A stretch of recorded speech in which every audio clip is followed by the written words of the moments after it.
Y hoy tenemos también un invitado especial en el piso que nos acompaña, porque vamos a hablar de estos temas, también vamos a hablar sobre la izquierda en la Argentina, sobre la situación de UNEN y de estos ciertos atisbos de divismo que se ha notado en las últimas semanas.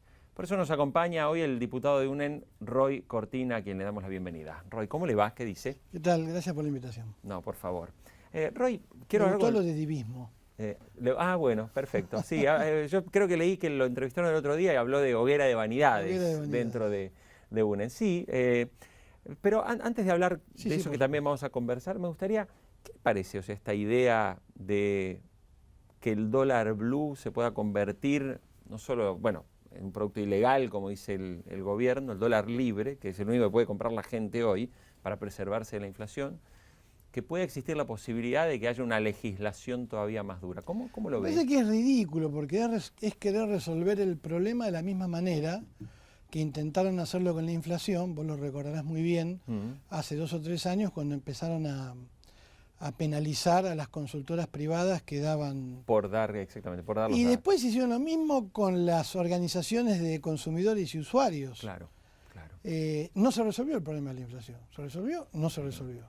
No se va a resolver una corrida cambiaria, no se va a resolver el aumento, el crecimiento del dólar paralelo, ni los problemas económicos de la Argentina, porque los problemas económicos de la Argentina pasan porque el peso no tiene, valga la redundancia, peso, no tiene gravitación en la economía del país. Entonces hay que recuperar la confianza en el peso.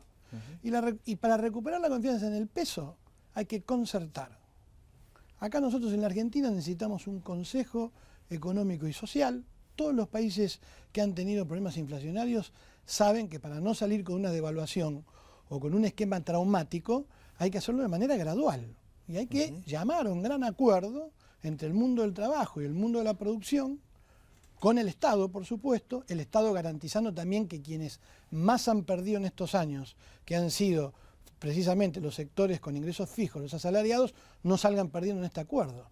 Pero hay que pautar gradualmente y hacer un plan de acá a 3 o 4 años para que la inflación pueda ir bajando año tras año 4 o 5 puntos. No hay otro camino. Este es el único país del mundo en donde el gobierno dice que no hay inflación y que a 6 meses hay un acuerdo, un congelamiento de precios. Claro. Nos toman de tontos. Claro. Y ahora quieren resolver el problema del dólar penalizando a los que hablan del dólar blue, que han creado ellos, no el dólar blue. 5 dólares distintos tenemos en la Argentina. Claro. Roy, le hago una pregunta, porque usted menciona esto de llegar a un acuerdo, pero ¿usted cree que o sea, este tipo de problemas se logran a través de acuerdos? Porque, le pregunto, ¿usted cree que, por ejemplo, los controles de precios, los acuerdos de precios, sirven para algo? Pero pueden servir tácticamente, pero pueden servir para un periodo muy corto, en una situación muy particular. Es decir, la inflación en la Argentina es estructural. Es decir, los heterodoxos van a decir que hay puja distributiva, los ortodoxos van a decir que hay mucha emisión. Es decir, la verdad que es un poco todo, aparte es inercial la inflación en la Argentina. Se habla del desajuste entre oferta y demanda. Este gobierno no puede hacer ese análisis. Ese análisis lo puede hacer un gobierno que recién comienza. Claro. No un gobierno que hace 10 años que gobierna y que ¿en qué se preocupó para modificar los estímulos de la demanda en la Argentina y la estructura de la oferta en la Argentina? ¿Cómo puede ser que en la Argentina haya 39 grados de calor en una ciudad y se corte la energía? ¿De qué industrialización y qué diversificación de la oferta podemos hablar si pasa eso en la Argentina con un gobierno que tiene 10 años? Lo mismo, puja distributiva. Están descubriendo, no sé qué es lo que están descubriendo, en el capitalismo, en los países normales, capitalistas, siempre hay puja distributiva. Claro. Y hay monopolios, oligopolios, posiciones dominantes.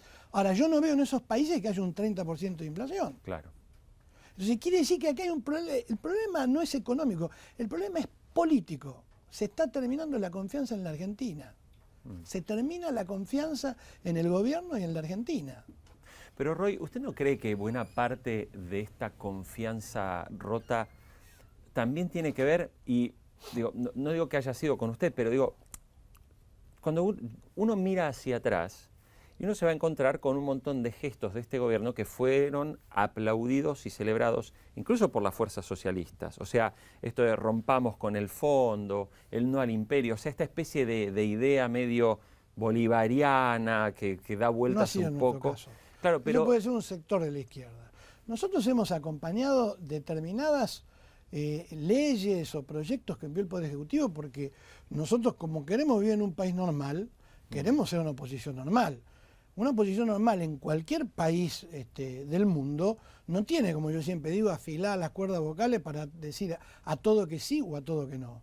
Nosotros cosas muy importantes, a cosas muy importantes de gobierno que han sido claves, nos hemos opuesto. Somos una oposición responsable. Algunas cosas las hemos votado favorablemente y las podemos fundamentar. Esteves Boero, Alfredo Bravo, con lo que significan para el prestigio para el Parlamento argentino, han dejado jirones de su vida defendiendo la jubilación estatal. ¿Por qué? Porque nosotros entendíamos que la privatización de las jubilaciones nos iba a llevar al lío que tuvimos 10 o 15 años después. Y esto fue fundamentado políticamente, ideológicamente. Entonces, cuando el gobierno plantea la estatización de las jubilaciones, nosotros estuvimos a favor. Ahora, por supuesto, nosotros dijimos, nosotros queremos jubilación, digamos, sacar el ahorro y la plata de los jubilados, la timba financiera, para que efectivamente esos jubilados puedan cobrar el 82% después de cómo han trabajado durante toda su vida. Ahora, el gobierno después hizo otra cosa. Pero nosotros no hemos apoyado, mire, no tenemos como ejemplo nosotros a la República Bolivariana de Venezuela, con todo el respeto que me merece, la experiencia que puede haber hecho el pueblo de Venezuela y todas las veces que haya votado a Chávez y ahora a Maduro. Nosotros nos sentimos mucho más identificados con el modelo de Lula y de Dilma en Brasil, con el modelo del Frente Amplio en Uruguay, con la concertación en Chile, y tratamos de no hacer calco y copia. Acá tenemos que tener un modelo propio de la Argentina. Lo quiero dejar en claro porque no es que nosotros hemos acompañado planteos irresponsables del gobierno. Hemos sido una oposición seria en la Argentina y por eso es el ataque que sufre, por ejemplo, el gobierno de Santa Fe encabezado por el socialismo. Ahora, Roy, me quedo un momento con lo que usted recién decía sobre la jubilación estatal. Y esto es algo que muchas veces en conversaciones he tenido con la gente que dice, no, las AFJP no servían para nada. Ahora, si nosotros miramos el modelo que aplicó Chile, Chile tiene un sistema de pensiones privado. Y gracias a ese sistema de pensiones privado, hoy Chile goza de multinacionales que tienen negocios diversificados en toda América Latina. Hoy yo no veo a los jubilados chilenos golpeando por reclamar aumentos salariales. Es decir, a lo mejor lo que tuvimos que ver aquí en su momento, más que eliminar de un plumazo un sistema, era ver cómo convertir ese sistema que, al menos en nuestros vecinos, parece que está funcionando, en lugar de volver a un... Porque uno tiene la sensación también de que el sistema estatal, otra vez, digo, los que hacemos un poco de economía, vemos que el sistema estatal, tarde o temprano, va a volver a tener los problemas que tuvo antes, ¿no? Que es un ANSES que paga una cantidad de jubilaciones donde por el lado de la recaudación luego no alcanza a cubrir Seguro, y lo vamos que a tener necesita. Un problema más adelante. Otra vez las un futuras problema. generaciones. Entonces, ¿cuál es la solución, Roy? Bueno, no. Primero hay que hacer un análisis. Ningún país es igual. Chile podrá tener un sistema, como vos planteás, en donde yo no soy un experto en la materia, pero los jubilados pueden tener mayor tranquilidad acerca de su presente y de su futuro, pero es un país que también tiene muchas deficiencias que el argentino, Brasil, Uruguay no tiene, por ejemplo, en materia de educación. Digo, ningún Eso país... es discutible. En el informe PISA están mejor que nosotros. Sí, pero me refiero al acceso a la universidad pública, a los grandes problemas que tuvo incluso quien ahora ganó las elecciones en el gobierno anterior, que supo escuchar el clamor de la comunidad educativa, me refiero a Bachelet. A ver, puede ser que un país haya privatizado su sistema de jubilación y le haya ido mejor que a otro país que ha hecho mal una privatización. No es por ejemplo, el caso de las jubilaciones, ¿no es cierto? Sí. Del sistema de jubilaciones. Acá todo se hizo mal. Nosotros hemos tenido 20 años de gobierno justicialista con el interregno de emergencia de Duhalde, que serían 2 años más de justicialismo, y lo que fue un desastre, los 2 años de la Alianza. Nosotros hemos tenido 10 años de liberalismo a ultranza sin ningún tipo de control a todo lo que se privatizó, y ahora un estatismo bobo. Entonces, el mundo no funciona así. El mundo tiene que funcionar con más equilibrio. Si yo privatizo un servicio, desde el Estado tengo la obligación de controlar que ese servicio funcione. En la Argentina, con muchos servicios privatizados, eso no pasó. Y también por eso colapsaron, vuelvo a insistir, yo no soy un especialista, colapsó el sistema de las AFJP, o no rindió frutos quizás, como vos decís, que rindió en Chile. Quiere decir que el problema no lo tenemos que buscar comparándonos con otros países, sino con la propia estructura socioeconómica, cultural y gubernamental que tiene la Argentina. Acá quienes han votado a 2 manos la privatización de YPF, después son los ideólogos, a 2 manos también de la estatización. Y no cualquiera, no un diputado perdido que se colgó de una lista X, sino, estamos hablando de Parrilli, el secretario general de la Presidencia, claro, que es el que fundamentó y votó la privatización de YPF, y después con Zanini es el que redactó, o el ideólogo de la estatización de YPF. Entonces esas idas y vueltas corroen al Estado, porque no hay una política de Estado, no hay una política a largo plazo. Los argentinos tenemos que descontaminar, no de ideologías, descontaminar de codicias electorales lógicas que existen, temas que son estratégicos para el país. Hay que decir, educación fuera de la disputa chica de las elecciones cada 2 años. Claro. Salud pública fuera de la discusión chiquita cada 2 años. El futuro de nuestros abuelos fuera de esa discusión. Tenemos poca capacidad para hacer eso. Y la inflación es un reflejo de eso. Porque si yo tengo que bajar gradualmente la inflación, no puedo estar pensando en la próxima elección.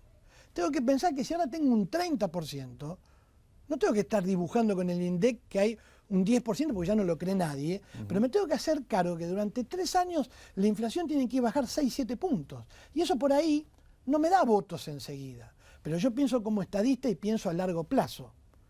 ¿Se entiende lo que quiero decir? Entonces, si nosotros logramos que una generación de políticos argentinos piensen de esa manera, los problemas de Argentina se pueden resolver porque es un país bendecido por la naturaleza, que tiene todo tipo de recursos. Recursos que requiere un mundo que está en su 4ª revolución industrial y un proceso civilizatorio que no tiene antecedentes en la historia de la humanidad. Hablo de China y de India, 1.800 millones de personas que se incorporan al consumo, que necesitan minerales, alimentos, y que además nosotros, con todos esos ingresos, podríamos haber generado, no como dice la presidenta, pomposamente un modelo industrial de matriz diversificada, que es una mentira. Correcto. Ensamblar heladeras y minicomponentes en Tierra del Fuego no es ninguna industrialización de la Argentina.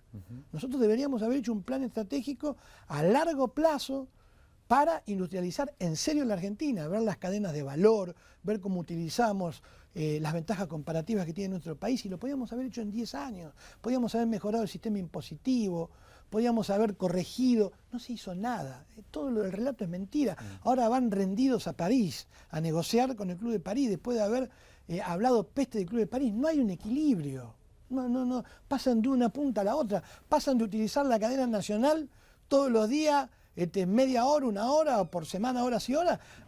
Ahora tenemos una presidenta que no habla. Entonces, Roy, ¿Argentina debería volver al Fondo Monetario?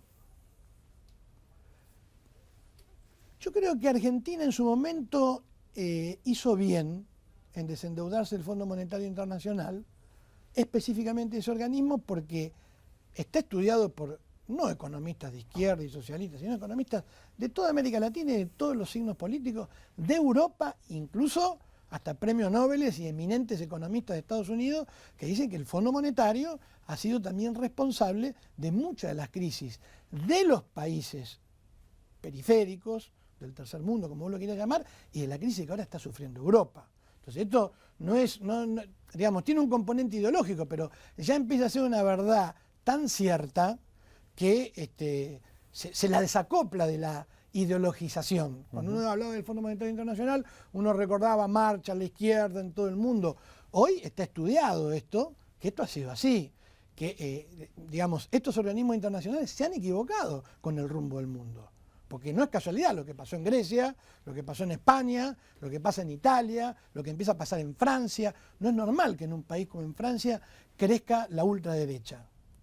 El país que fue la cuna de la Revolución Francesa, de la democracia y todo, crece Le Pen y crece la ultraderecha. Hay crisis en el mundo. En Europa el desempleo de la juventud llega al 35-40%. Entonces, algún error los organismos internacionales financieros habrán cometido. Por eso, algún grado de autonomía hay que tener. Ahora bien, de ahí a aislarse completamente del mundo es un error. Claro, ¿no? Claro. Y mucho menos para que quien nos da lecciones de Keynes cada vez que va al Congreso, ahora nos diga que bueno, dentro de un tiempo vamos a poder establecer vínculos y hacer un acuerdo con el club de París. Entonces, pero bueno, al Club de París le debemos prácticamente 10.000 millones, digo, las deudas hay que pagarlas. Sí, por supuesto. O sea, no. Por supuesto. Igual la historia de la deuda argentina es una historia larga de legalidad y de ilegalidad, pero obviamente las deudas que son legales y que se adquirieron en democracia hay que pagarlas, de eso no tengo ninguna duda. Yo. Roy, le hago una pregunta. Si uno analiza el tipo de medidas que toma el gobierno de Cristina, ¿se define como un gobierno hacia la izquierda o un gobierno hacia la derecha? No, es un gobierno populista con pinceladas culturales y de relato progresista de izquierda, pero la realidad para mí eso es una matriz populista de centro. Esto yo no tengo duda. Porque para ver, estamos en el 2014, no hay más palacios de invierno para tomar, ni revoluciones que hacer. Los cambios que hacen a la mejora de la humanidad desde hace ya muchos años pasan por corregir palancas claves de la economía de las sociedades modernas, de las sociedades contemporáneas. Entonces, ¿cómo es un sistema impositivo en un país? Me dice a mí si el gobierno que está administrando ese país tiene un tinte progresista, de izquierda o socialdemócrata, o tiene un tinte regresivo. Nosotros hemos estado hace 10 años gobernados por el kirchnerismo. No se tocó ni un punto ni una coma del sistema impositivo. Primero, tenemos el impuesto más regresivo de todo, que es el que pagan los sectores medios, medios bajos y fundamentalmente los sectores más desprotegidos, que es la inflación. Porque si a mí como diputado me entregan un presupuesto que me lo calculan con el 10% de inflación y la inflación real es del 30%, el Estado se está quedando con el 20%. Claro. Se está financiando. Sí. El 27 o el 28% de la recaudación total es el impuesto al consumo, el IVA. Claro. Un millonario paga lo mismo que un pobre por IVA cada vez que compra un litro de leche. Ni siquiera han podido tocar algunos puntos de la canasta básica de alimentos, no han tocado nada, no se graba la renta financiera. Estados Unidos no creo que sea un país comunista, ni muchos países en donde si vos haces una transacción en la bolsa, pagás un impuesto. Es normal, no es algo que se inventó, no es algo que lo inventó la Unión Soviética, es elemental, porque si no, lo que se logra con no pagar impuestos a la renta financiera, entre otras cosas, es la financiarización del capitalismo. Y nosotros queremos un capitalismo productivo, en donde sea importante los bancos, en donde sea importante, sí, el funcionamiento bancario, pero en donde crezcan las fábricas, en donde haya trabajadores, en donde haya producción. Entonces, no se ha hecho nada de eso. Entonces, ¿cómo se sostiene hoy el sistema de transferencias entre los distintos sectores sociales? Los ricos siguen siendo muy ricos en la Argentina, pero muy ricos. Ahora, los sectores medios transfieren recursos a través del impuesto a las ganancias. Correcto. Los abuelos pobres que cobran jubilaciones de 2.000, 2.000 y pico de pesos son los que financian la asignación universal por hijo. O sea, los abuelos pobres financian a los chicos pobres de la Argentina. ¿Sí? Hemos invertido en la ecuación de solidaridad previsional. Antes, lo que se ahorraba en el presente, en el futuro, el que estaba trabajando ahora sabía que eso que se estaba ahorrando en el presente, digamos, le iba a redituar a él en el futuro. Hoy no. Hoy los planes distorsionados de subsidios, las ayudas a los gobernadores amigos de turno del gobierno nacional reciben obras gracias a los fondos del ANSES, o sea, son los jubilados pobres los que financian la arbitrariedad del funcionamiento del presente de este gobierno. Entonces, los subsidios, yo no digo que no tenga que haber subsidios en la Argentina, pero todo el mundo lo sabe, que están mal aplicados, que son regresivos. Roy, en la Argentina, si no me falla la memoria, hay 18 millones de personas beneficiadas por planes sociales. Sí. ¿No? Claro, hay una contradicción. Lo mismo pasa en Brasil. O sea, en Brasil, Lula, en el año 2006, pone en marcha el programa Bolsa Familia. Sí. Y lo lanza en aquel momento para algo así como 6 millones de personas. Si uno mira Brasil de 2006 a 2014, uno podría hablar, y los que hacemos periodismo económico muchas veces decimos, miren Brasil, cómo creció la economía, el proceso de inversiones, el desarrollo de infraestructura, etc. Sin embargo, hoy, en el 2014, Brasil otorga 50 millones de planes Bolsa Familia. ¿No hay una contradicción en un momento donde la economía creció? Y en la Argentina parece lo mismo. O sea, hoy tenemos 18 millones de personas beneficiadas. Digo, nadie pone en duda que los planes, jefas y jefes, son necesarios y fueron imprescindibles en la emergencia económica que vivió la Argentina, con muchísima gente expulsada del sistema.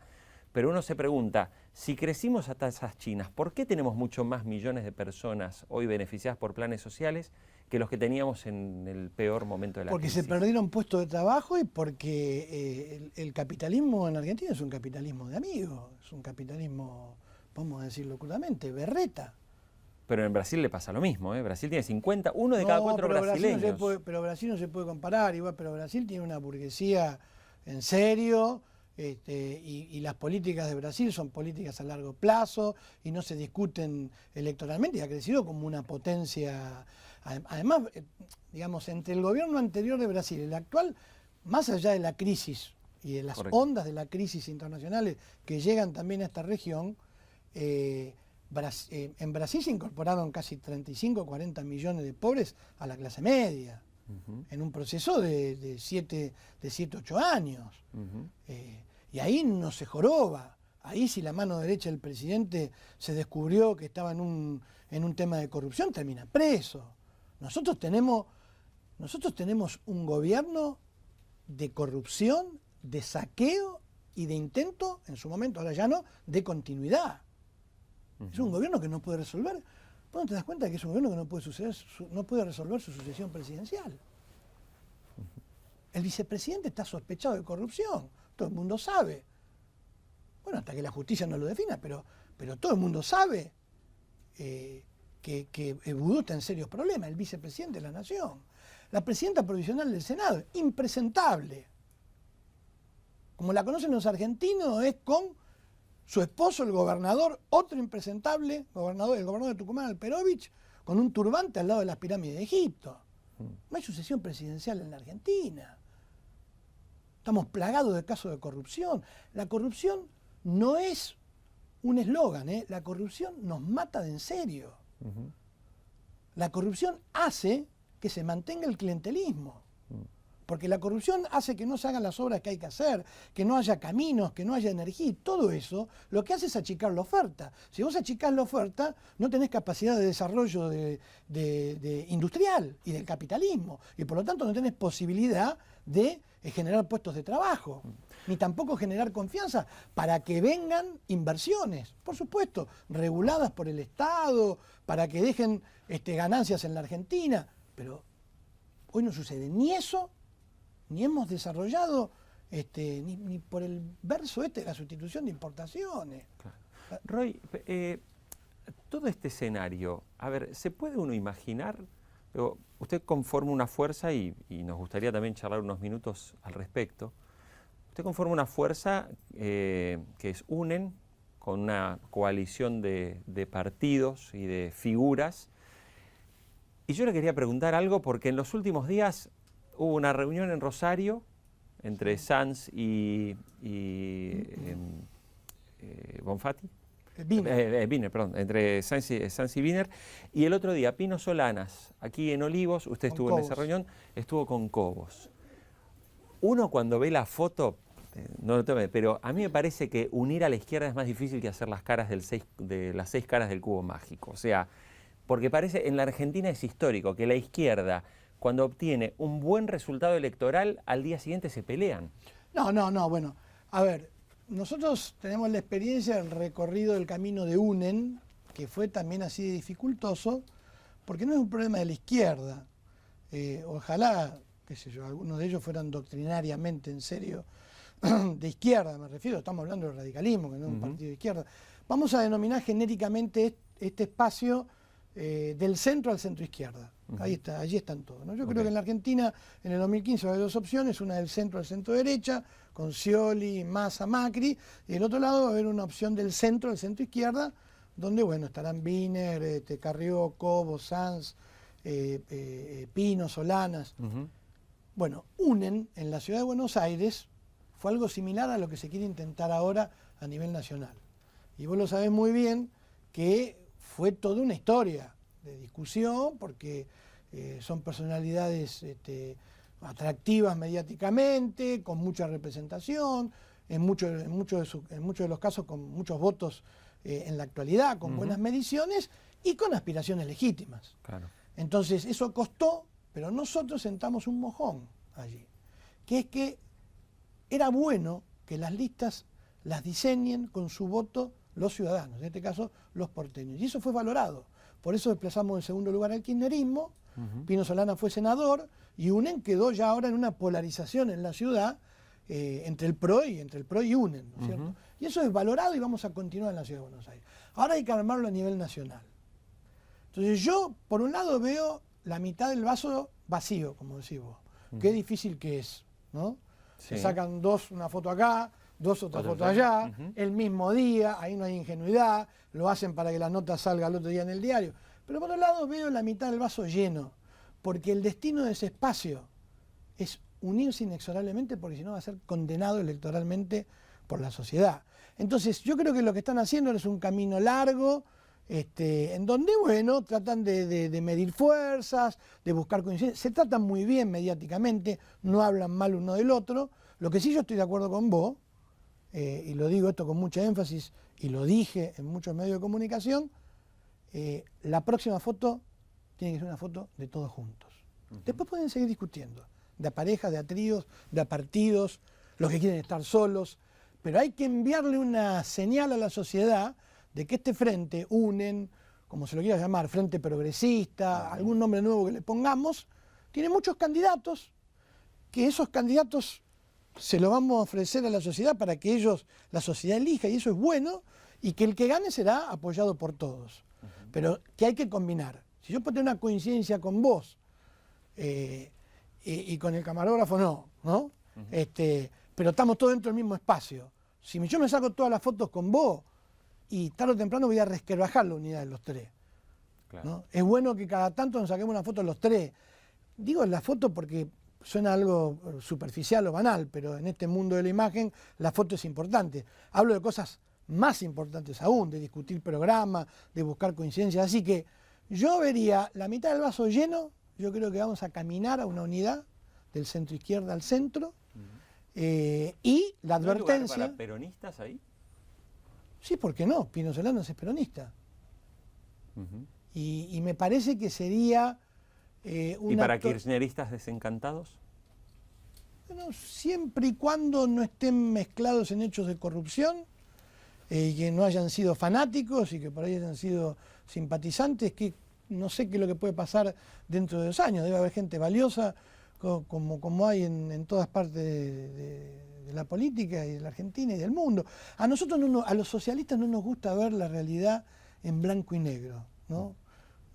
A mí sinceramente me parece que la riqueza del mundo pasa por ver toda la gama de grises que hay, que hace mucha más rica la realidad. Lo que ha hecho el kirchnerismo en estos 10 años ha convertido al país en un tablero en donde solamente hay 2 botones, el sí, el no, el blanco y el negro. Y esto ha producido una grieta cultural, ¿no? Todo el mundo habla ahora de que la familia está dividida, los amigos están divididos, esto es real. Sí. Ha producido una grieta cultural que es muy importante, pero peor aún ha producido una grieta social en la Argentina. Acá el cóctel explosivo de la pobreza estructural, con la desigualdad. El informe del Observatorio de la Universidad Católica Argentina es incontrastable, esto es así. En este momento hay 11 millones de compatriotas que son indigentes o pobres, en un país que creció 10 años a tasas altísimas, y encima con un relato de izquierda, y eso es cinismo, eso es una inmoralidad. Entonces, aquí se produce una grieta, porque si se mezcla eso con la convivencia policial y determinados grupos de la política, con esto terrible, que es un dato nuevo de la realidad, que ha avanzado, y yo diría que ha comenzado en este ciclo de 10 años del kirchnerismo, que es el narcotráfico, vamos a una situación muy complicada en la Argentina, con chicos de 10, 12, 15 años que no han visto jamás a su padre o a su madre trabajar, ni a su abuelo, que pueden matar por 2 pesos, que han perdido el sentido del horizonte de la vida de nada. ¿Por qué? Porque son merodeadores de la nada, porque el sistema los excluyó. No hay escuela para ellos, no hay mundo del trabajo para ellos cuando cumplen 18 años, están fuera de todo. Entonces, como están fuera de todo, no les interesa pertenecer a la sociedad en donde viven, y esto es un drama. Y esto lo produjo el kirchnerismo, con un discurso progresista, con un discurso nacional y popular. Por eso tienen los problemas que tienen, y van a tener estos problemas hasta el 10 de diciembre del 2015, cuando termine el ciclo kirchnerista. Por eso nosotros tenemos que estar preparados para generar una alternativa superadora que termine con la corrupción en la Argentina. El primer paso de cualquier plan económico nuevo en la Argentina es terminar con la corrupción. Habría que reforzar la justicia y dotarla. Por supuesto, pero por supuesto, todo al revés de lo que ha hecho este gobierno con la justicia y con el Parlamento y con los organismos de control, en donde se jactan en los organismos de control de ser militantes del proyecto. Claro. Y ahora tenemos a un jefe del ejército que se jacta de ser un soldado de la presidenta. Claro. Después de estar 2 años discutiendo la sangre manchada por papel prensa y el papel de los medios en la dictadura, ahora tenemos a alguien que está investigado en Nunca Más de La Rioja y que viene del sector de inteligencia, jefe del ejército. Roy, le queremos agradecer mucho su visita y su presencia aquí en el programa, y obviamente le dejamos las puertas abiertas para recibirlo en cualquier momento. Bueno, con todo gusto. Muchas gracias. Será entonces hasta la próxima.